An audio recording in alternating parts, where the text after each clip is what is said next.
So why would the Fed have made this fundamental error if it was a fundamental error? Well, a number of biases, doctrines, and preconceptions seems to have contributed to what the Fed did. And I'm speculating here because I don't hear this from people at the Fed, but an outside observer of the Fed could draw these conclusions. Number one, central banks around the world, especially the leading central banks like the ECB and the Fed, define their mission very strongly as that of price control. That's the only mission of the European Central Bank and one of the principal missions of the Fed. So if inflation is under control, if we don't see prices rising, the Fed could conclude that it's doing its job, that things are okay, and be blinded in a kind of tunnel vision to the fact that there were other threats on the horizon that were not inflation-based, but equally severe. Number two, the doctrine of the great moderation. Chairman Bernanke spoke about this before he was chairman, when he was a Fed governor. The idea was that because of sensible, sound, and wise monetary policy, the U.S. economy and the economies of the developed nations of the world had more or less conquered the business cycle. We weren't going to be subject to booms and busts like we used to be. We were in a new world of great moderation.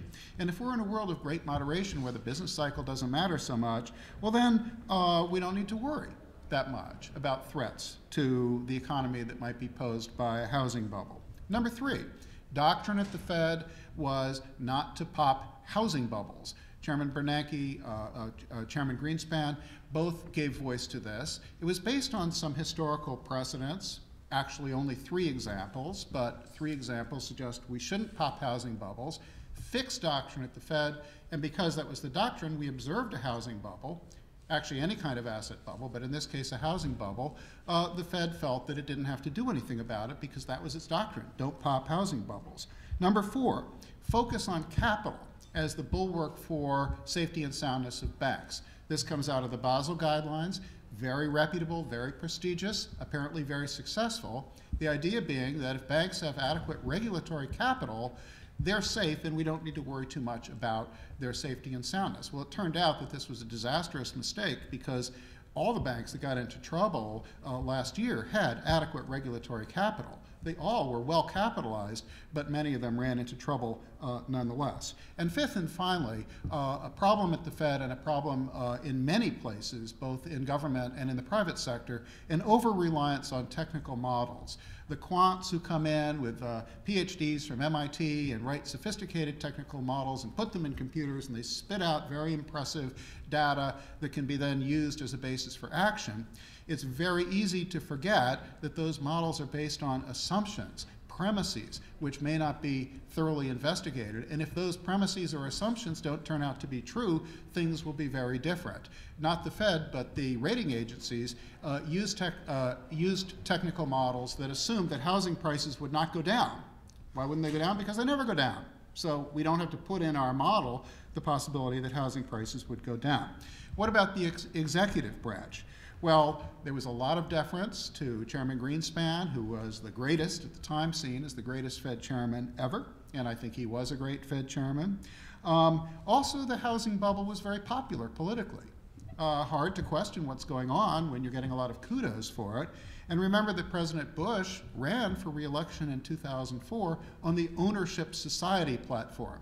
That is the idea that we have an ownership society, that home ownership is growing, especially in inner cities and among minorities, and this is very good. Of course it was very good, but it certainly dissuaded or deterred the executive branch from criticizing the housing bubble. Congress, Judge Randolph mentioned Barney Frank.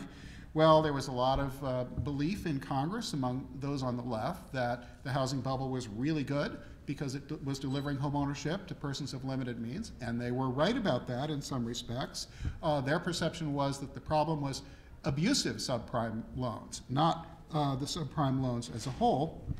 And the housing bubble was very popular in Congress. Who in Congress was going to say that it was a bad thing, that homes were getting more valuable because, you know, millions and millions of people were going on to housevalues.com on a daily basis and observing their wealth increase. Everybody loved it. So it's hard to believe that Congress was going to do anything to pop this housing bubble. And finally, the courts, well, they really had no role at all.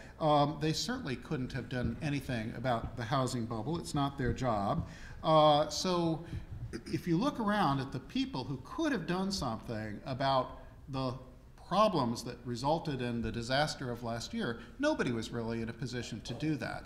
And one of the reasons that they weren't in a position to take effective action is that the leading players were all subject in one way or another to perceptual or conceptual biases that impaired their ability to accurately assess the risk that was present in the marketplace. Now, what to do about this? If we identify intellectual hazard as a systematic hazard in financial markets, is there anything we can do about that to reduce that risk going forward? I'm not sure that there is that much we can do because intellectual hazard is present in every complex organization at every time. But there might be a few things that would be worth thinking about, both with respect to control of the bureaucracy and otherwise. So one might be that complexity should be considered by regulators as a risk factor. It turns out that when things are complex, it's often a red flag, Enron being a poster child for that. So perhaps when things turn out to be more complex than they ought to be just by the natural nature of the thing, the regulators could engage in more strict examination, enforcement, or scrutiny, or the regulators could require more disclosure of the reasons for the complexity if unnecessary complexity appears. Number two, I just have a few of these, Judge, so I'm almost done. Number two is to empower independent voices in the bureaucracy. If everybody's singing the same tune, nobody's going to hear the dissonant voices. We need to have independent voices in the bureaucracy.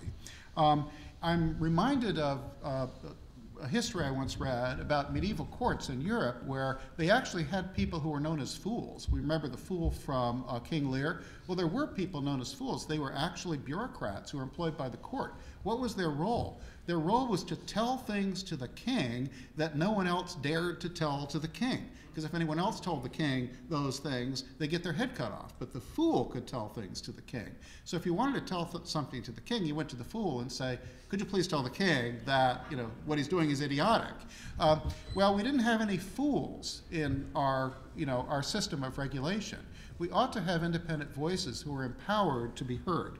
There are proposals now on the policy space for creating systemic risk regulators or systemic risk councils to look at the problems that arose in 2008 and prevent them from happening again, to identify them.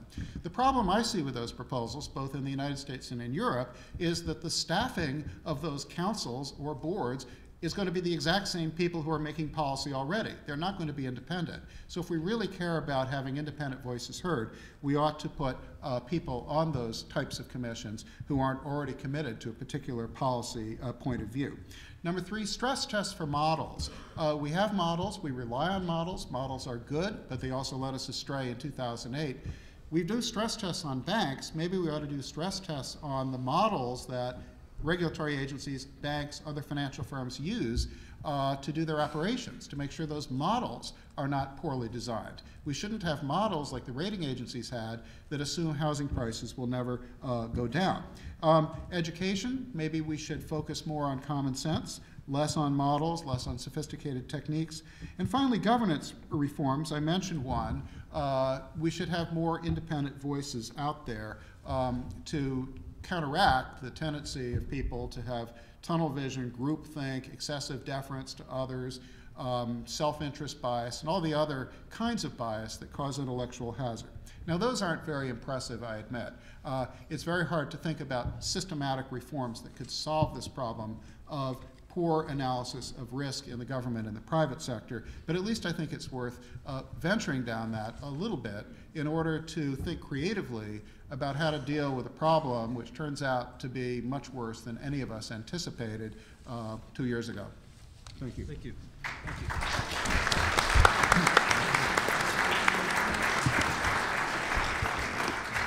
Yeah, I like that fool's idea. That's the Department of Fools. That's what we need. I think we may have a few we of have those already.